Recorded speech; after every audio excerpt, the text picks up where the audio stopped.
I nominated her because I was just really impressed. Not only was she raising money for charity, she was actually giving some of her own hair away, which obviously for a teenager is a big, big thing. So I was going to cut off my hair with my friend, like not all of it, but just a bit, and then someone my sister works with said that their cousin shaved it off, and I thought, well, if I'm going to cut it, I'm not going to have much left anyway, so I'll shave it off anyway. Wanting to give something of herself to somebody else, because obviously her hair has gone off to make wigs for children who've lost their hair through having cancer treatment, and of course she was sponsored for it as well, which was excellent, made £600 or £700, and she's still collecting now.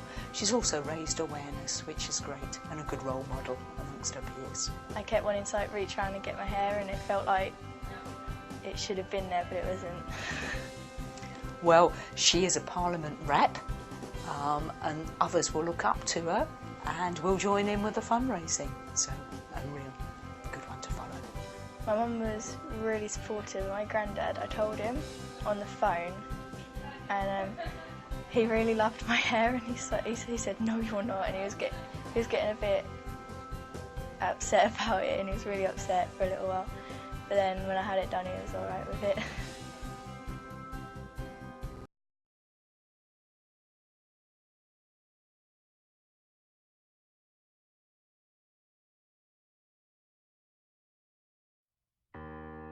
Charlie has done a lot to raise awareness for the cancer research. Despite numerous setbacks personally, he soldiers on and he thinks of other people.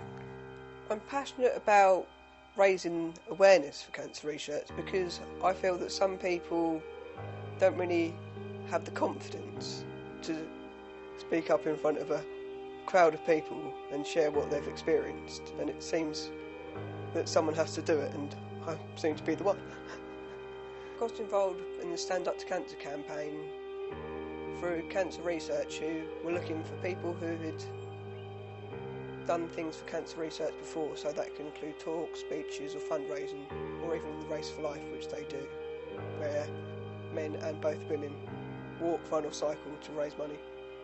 And I guess that cancer research wanted someone like me who'd previously done stuff for their charity, and I think that they chose me because I've done stuff for them before, and I think some of the other children wanted a chance to show what they could do.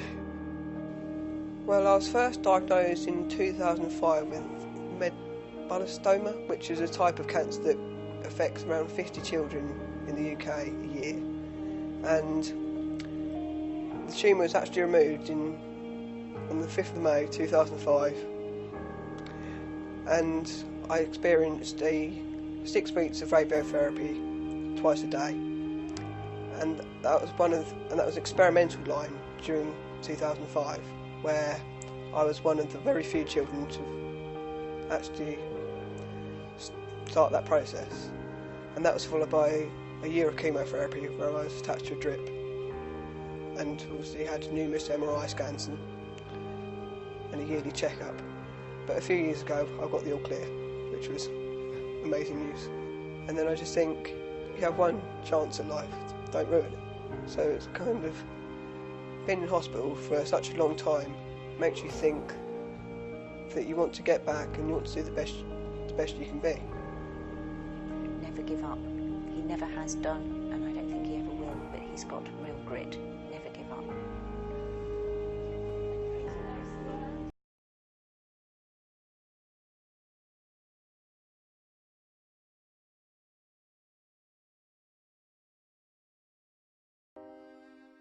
I do all the selling, go to the pub, give logs, cut logs up of that as well. I plant them, trimming sometimes.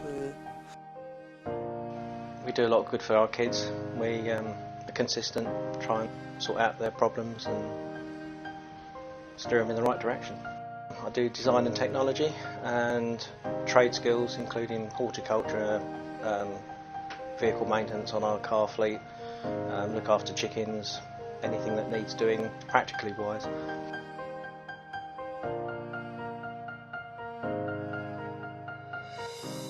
They do lots within the community, and they've been particularly lately doing lots for the Bernardo's charity. So various students have helped out sort of with cake sales. We've had stalls in Sudbury where they've been selling sort of bric-a-brac and cake. We did gingerbread biscuits and various Christmas decorations at Christmas time. We also have another student who sells lots of kindling and logs, which he gets from various businesses in the community. They cut that up as kindling, bag it, they sell it out the front and go around to other places to sell it. So they've worked really, really hard. I do help people. I helped Sam before, Sam Raz. I help them if they need help, I help them. Digging them up and planting them so they can grow for the summer. It took ages, but it still bits of it need doing. This is going to be the next bit as well.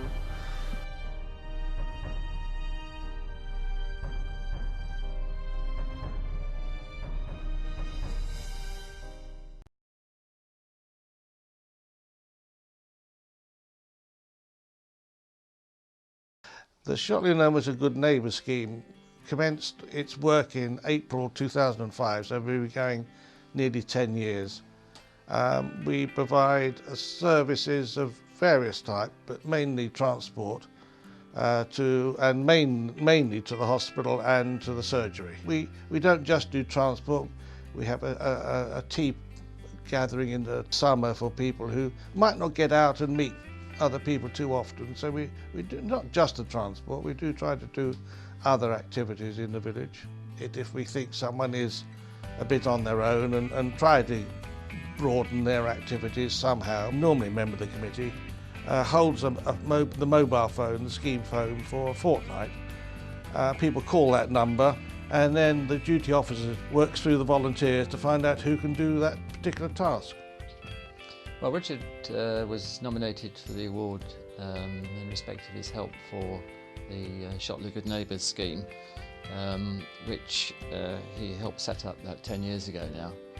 And he's been involved in the management and ongoing operation of the Shotley Good Neighbours scheme, both as treasurer and sometimes as secretary as well. And he's helped about 4 chairmen during that 10-year period. And he's seen it grown to become an essential part of the Shotley community. And really the Good Neighbours scheme acts as a facilitator, if you like, between those who need help and those who actually want to give it. So in that way I think it helps community cohesion as well. Richard is very much dedicated to the management of the service, and without him I don't think it could operate smoothly. So it's really his dedication to the service and in fact his meticulous in ensuring that it goes forward.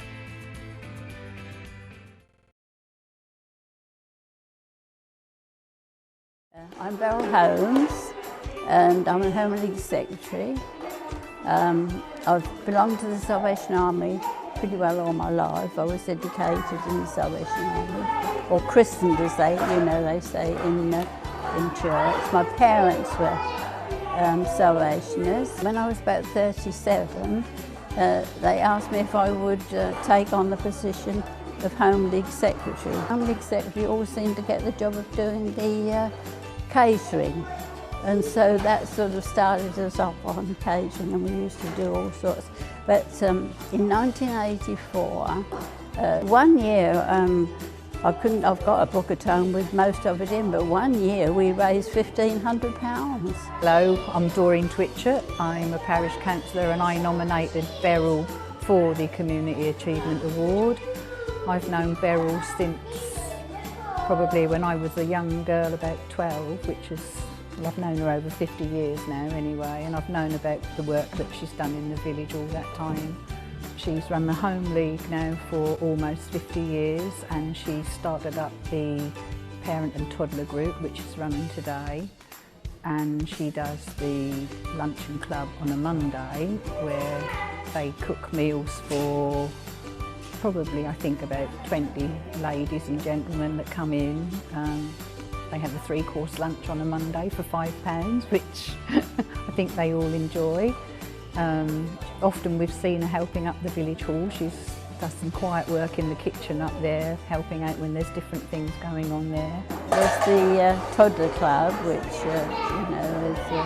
for up till 5-year-olds, and then it's just something that I like sort of doing things for other folks. I'm more happy doing things for other folks than I get embarrassed when people do things for me. My name is Alex. I grew up in Lavenham from the size of her, and it's fantastic news that Beryl's getting this award. She's done a huge amount for the community, and if you just look around you today at the examples of the kids playing here, you know, generation after generation have benefited from her kindness and what she's done for the people of Lavenham. So it's fantastic news she's getting this award.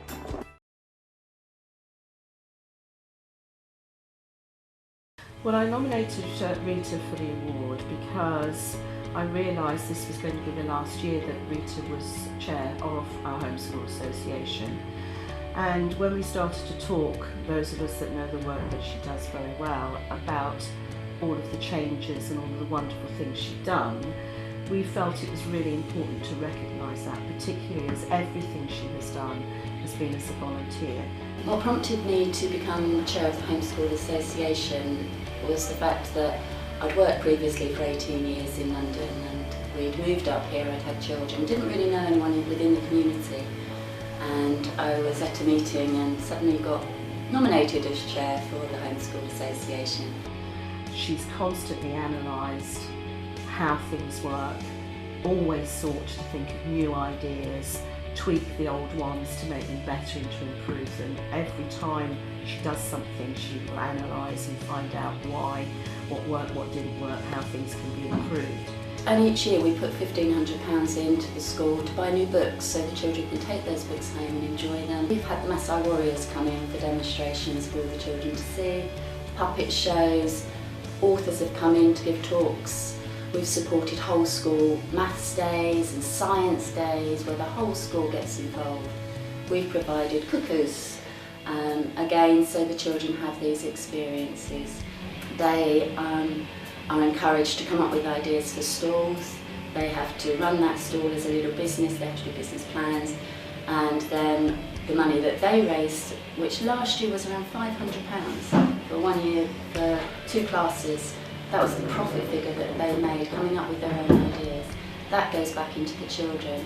We supported our Year 6s by providing a SATS breakfast for them this year. Every morning of their SATs in May, they had a hot breakfast to come into.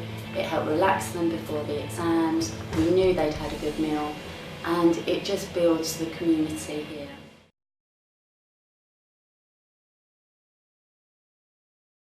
I nominated Jan because of her personality. She has this unique capacity to enfold people together and to enable people to work together in teams. My main job is doing bookings, not just for the Ansell Centre, but for this building, the church, and the room behind the church, which is the community room.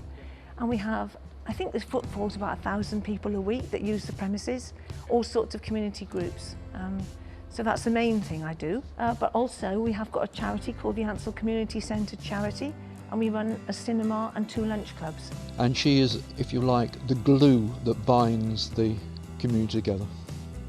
And I really love to talk to the people, meet different people, try and make sure they're all right, see if they've got any problems I can help them with. So I just enjoy meeting people. Well, we have so many volunteers here. I could never do my work without all the other volunteers. Without them, this place wouldn't run. So I feel really embarrassed to be picked out as to get the award because I couldn't do it without the help of all these other people. This is one example of some of the work which she has done with the Property Committee to enable the work to continue to flourish here in Hadley. So a great big hug and a great big thank you to her.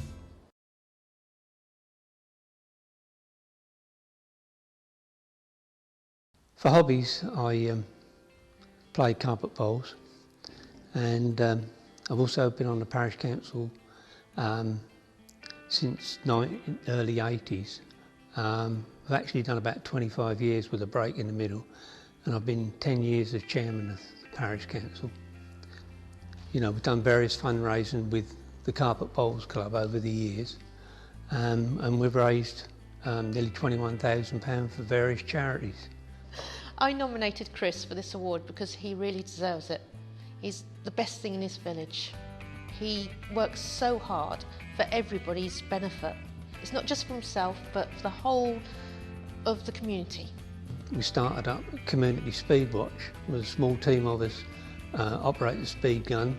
Recently we have found a marked reduction in speeding. He's a good listener.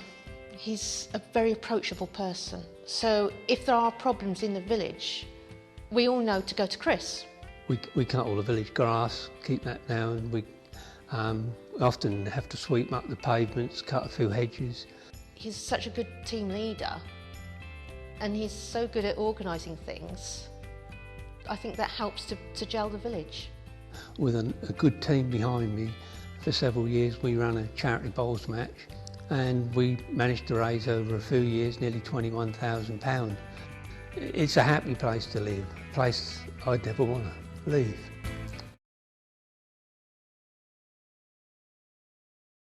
I have lived in Lavenham since I was born in 1954, and I have only spent 2 years living away from the village when I went to Bury St Edmunds to become a nurse. I'm currently involved in singing in the church choir, being a member of the Lavenham Church Flower Guild.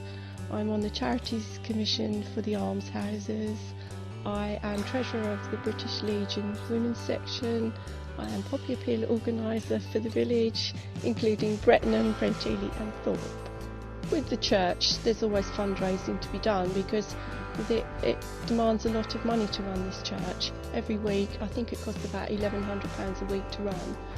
So we do coffee mornings, we do parish lunches where we provide a Sunday lunch for the people who want to pay, and then the proceeds from that go to the church funds. There's some elderly people in the village who require shopping.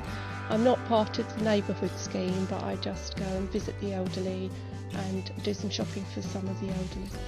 The main thing she's done is for the Royal British Legion. She's been Poppy Appeal organiser, and that's a big job. It really is a big job.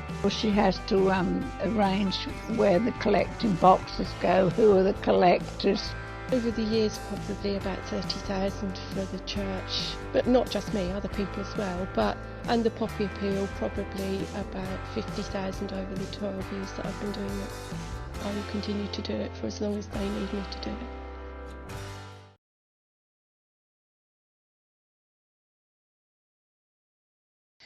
Well, the parish council had been working for a few years trying to get volunteers to help with refurbishing the playground without much luck, and then happy day, Rachel put her name forward and she offered to lead the project team.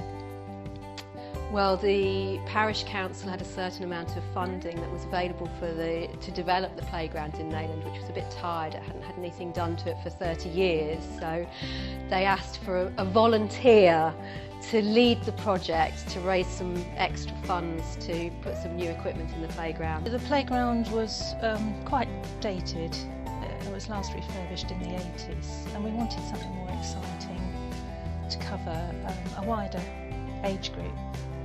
And Rachel did a lot of surveys and talked to parents, had an open morning, and there was a lot of input from the kids themselves. I really like the snake swing, but you have to have more than one person swinging it because it's quite hard to get going. It's hard because sometimes with the weather you really want to go, but then it's maybe raining or it's really cold. Well, I hope they really enjoy it. The equipment that was there already had a limited range, so I think a lot of the older children are now going back to using the playground. There certainly seems to be a lot more children down there, which is lovely, and there's also more equipment for the younger children, for the toddler sort of age group as well. So I think it appeals to more children now.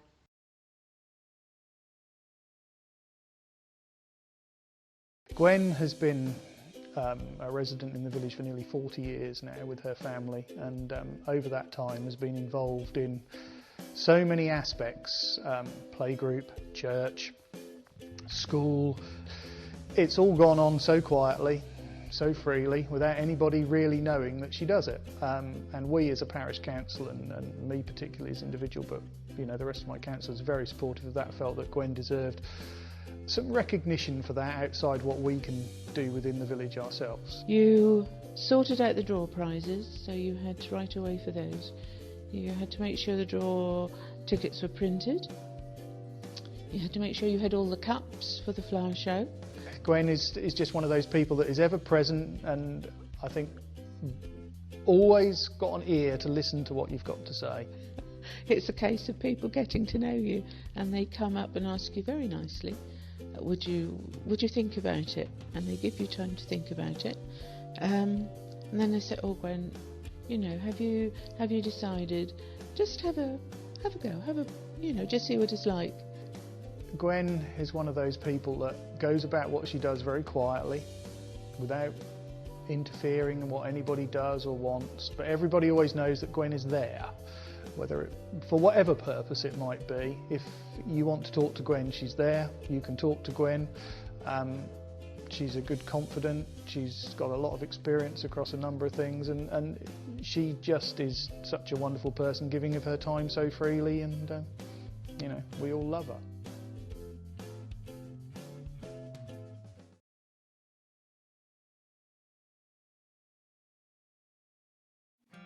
Well, I feel very honoured and privileged, obviously, but it's very much part of the team. When I first joined the playground committee, Bryn Hurren asked me to join that, and it was a great way of getting to know people, and it was nice to help make a playground for them to go and play on. My name's Ian Fidel. I've lived in the village for about 11 years now. I nominated Linda because we had some initial discussions as part of the parish council, and Linda's name kept coming up more than anybody else's. Well, I'm still on the playground committee with Ian and others, and involved with the church really on the PCC, and I take on a couple of roles on there. So I joined that as a fundraiser to help raise money partly for the kitchen and for other things, obviously. So the big event that we organise is the Christmas gift fair in November, and the money we raise from that goes partly towards Teenage Cancer Trust. Some of it goes to the school and some of it comes to the church. I took it on board to research what kind of things she'd done for the village. I'd heard rumours, obviously. I initially did it for the fact that I worked with her on the playground committee, and I knew what hard work she put in, organising the rotas for cutting the grass and also organising the quiz nights that used to raise money. I had nothing but praise from everybody that spoke about it, and they all spoke about it in a very warm way.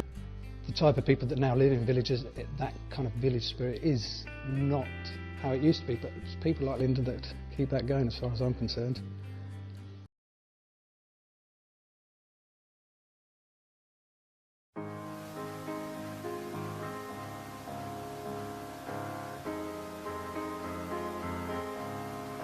The community of Tattingstone is very important. It seems to be a unique village somehow. It was a village that I sort of wanted to live in. I nominated Josephine because she does so much for the village in organising things for us. Things like the Good Neighbour scheme and the Village of the Year award, which we won in 2011. She was the driver behind that to make sure the village entered. It's nice to be involved in the village. I went to a coffee morning when I hadn't been in the village long. Next thing I was secretary of the WI. I then was asked to go on to the parish plan, and from there I've sort of carried on.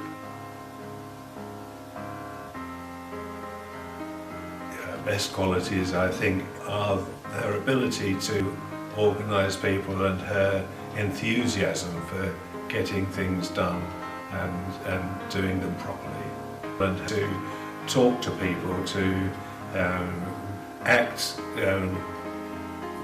with them as part of the village, and to get things done. I enjoy helping people, I think, most of all. I wouldn't want to be anywhere else.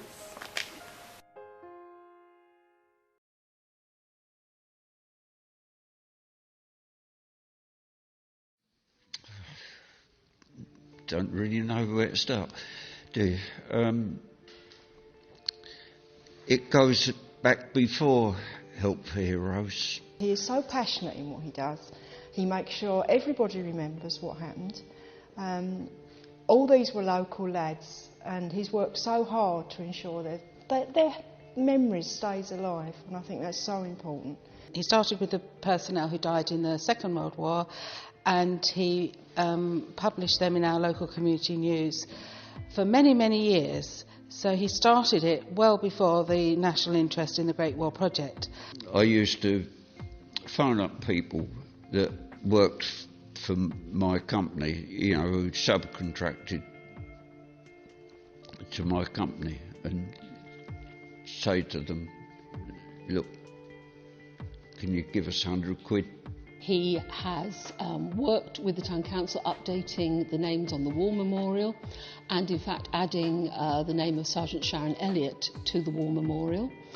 I said, I don't want it, but make the cheque out for Help for Heroes. It wasn't my money, it was their money, and I didn't want the credit to go to anybody else but the person who'd signed that cheque.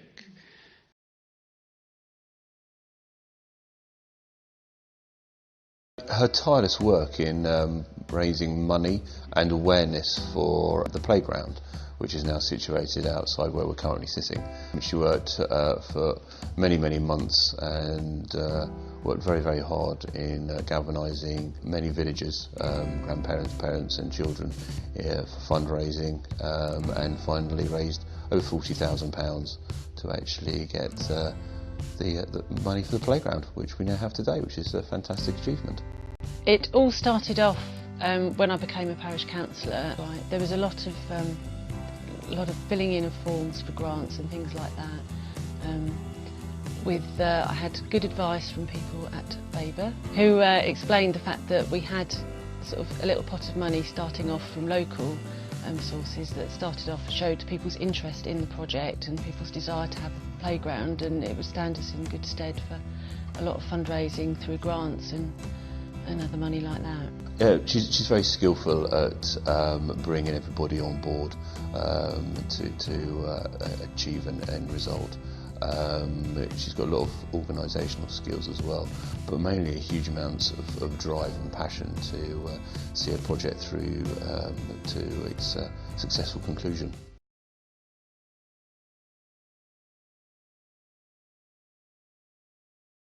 It is inspirational. It's really a lovely way to help families.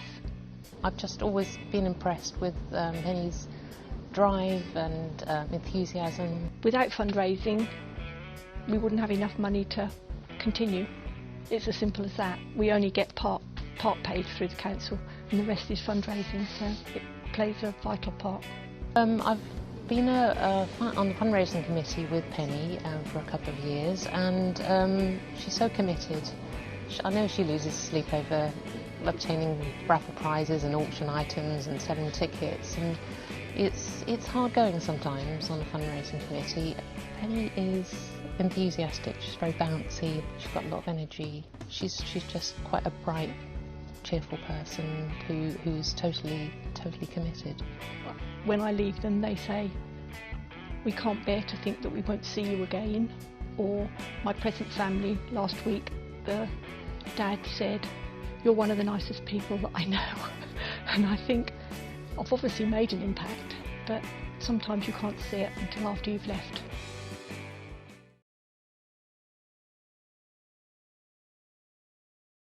He is so committed to doing his own people. He's always there, he's always sunny, and he has worked so hard. We didn't have the things that we have now before he came. One of the main things, I suppose, you would say is the annual Bristol show, which from the time when I first moved here, I've been involved with helping with the organising and Master of Ceremonies on the day.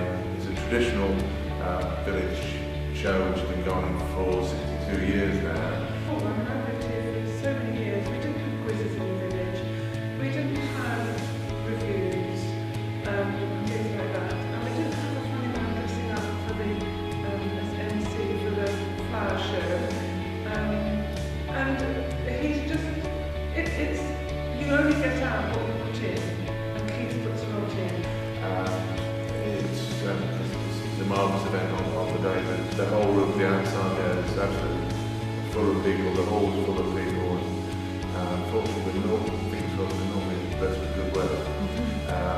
that's one of the main things. I've also a few times now organised shows in here, reviews, which are actually performed by people in the village. It's what we call a show by the village, for the village. And of course, it raises quite a lot of money. This dad is part of our community because he and his family are just lovely. We're very lucky.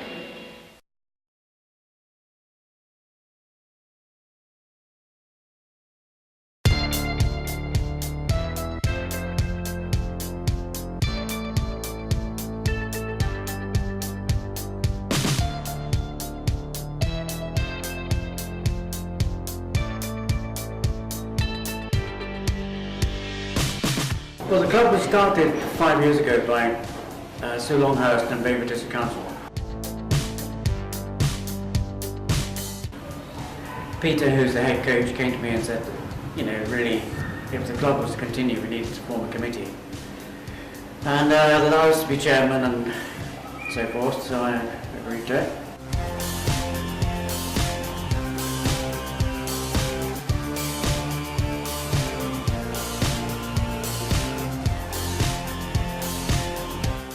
She's done a fantastic job for Holbrook Parish. I think we've been going for 5 years. He's very richly deserving of an award in recognition of all the good things that he's done at the club. It's about having friends and competing for, you know, personal best at certain things that you're doing, and, you know, learning about how to cope with the ups and downs of life. It's just the same on the running track as it is anyway. So anything that you do to keep yourself fit and keep your mind and body going is a great thing to do, and that's why I try very hard to give young people the opportunity to be able to do it.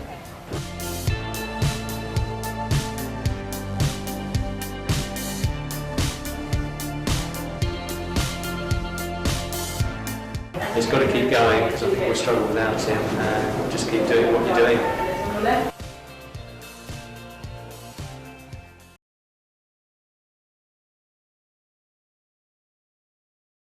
I nominated Lorraine for a Community Achievement Award because she does so much work for so many village organisations that I felt that need to be recognised, really. She does so many things for the parish, including being Secretary of the Community Council. That involves a bi-monthly meeting and taking minutes.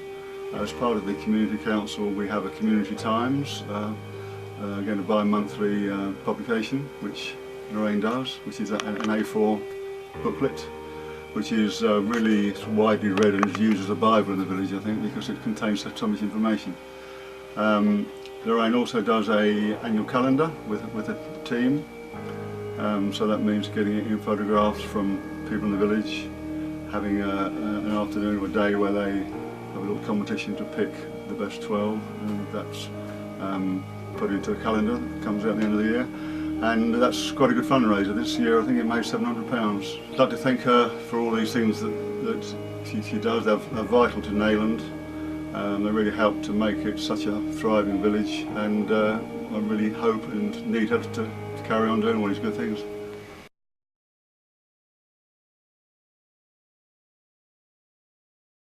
We nominated Irene for a number of reasons. She's been for the past 30 years the local organiser for the Royal British Legion on the Poppy Day appeals, and collecting all the monies and poppies and raising a lot of money for that. She's involved in other voluntary organisations locally. For several years she was delivering the parish magazine. She's currently been for the last 8 years the treasurer of our village Carpet Bowls Club. And she's also in the past worked for several years for the Colchester Hospital League of Friends, delivering newspapers throughout the wards. In the community, my last voluntary work was for the Royal British Legion Poppy Appeal, which I've done for 30 years. I'm also the accounts I do for the Carpet Bowls Club in Stratford St Mary, which I've done for 8 years. And prior to that, I done the voluntary work for the newspapers at Colchester Hospital for the Colchester League of Friends. But after my husband lost his leg, then I obviously gave that position up. a message for Eileen would be, well, on behalf of everybody, thank you very much for all the work you've done over the years, and thank you very much.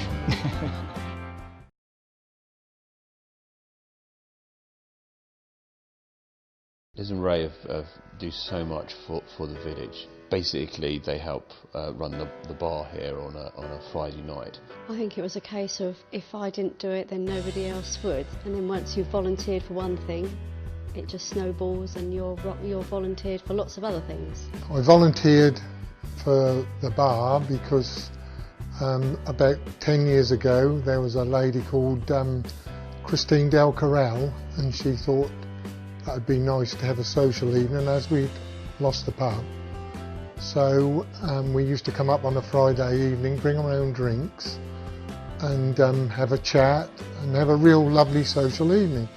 Without that, we wouldn't generate money for the village to get ploughed back into different events that take place and support the village. Don't regret anything, I love doing it.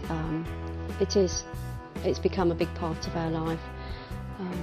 We just love working in the village, the community spirit of it all and being involved, and it's not just us, it's not just me and Ray or Helen or Paul, it's a big community spirit and we're all part of it.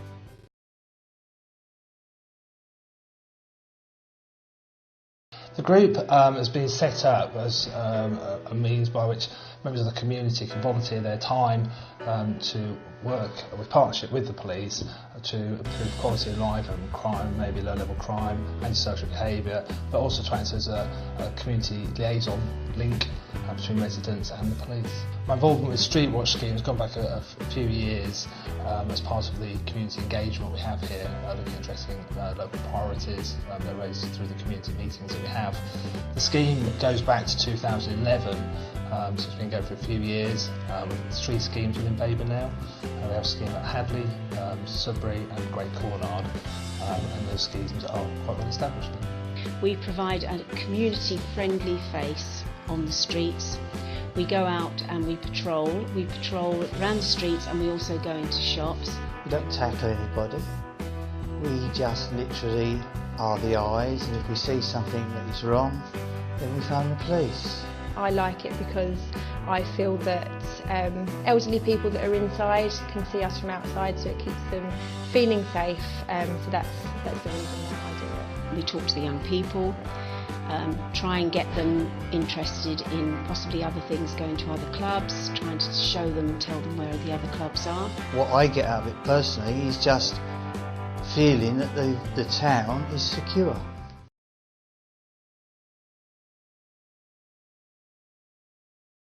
Path Group were nominated for the Achievement Award because of the great work they've done in taking initiative to preserve the footpath, which without some action within a few years would not be here.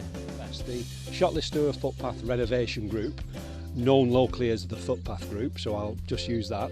We formed in 2009.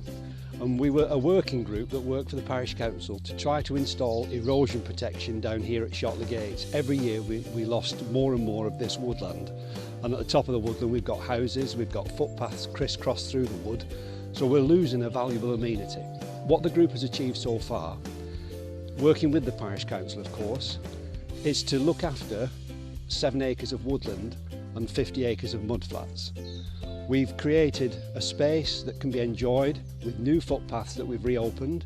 We try to make the footpaths as safe as possible, removing trip hazards, keeping the grass trimmed, keeping the hedges and trees cut and cultivated. The whole of that group have been absolutely wonderful in bringing together the funding, the expertise to help us do what we've done here.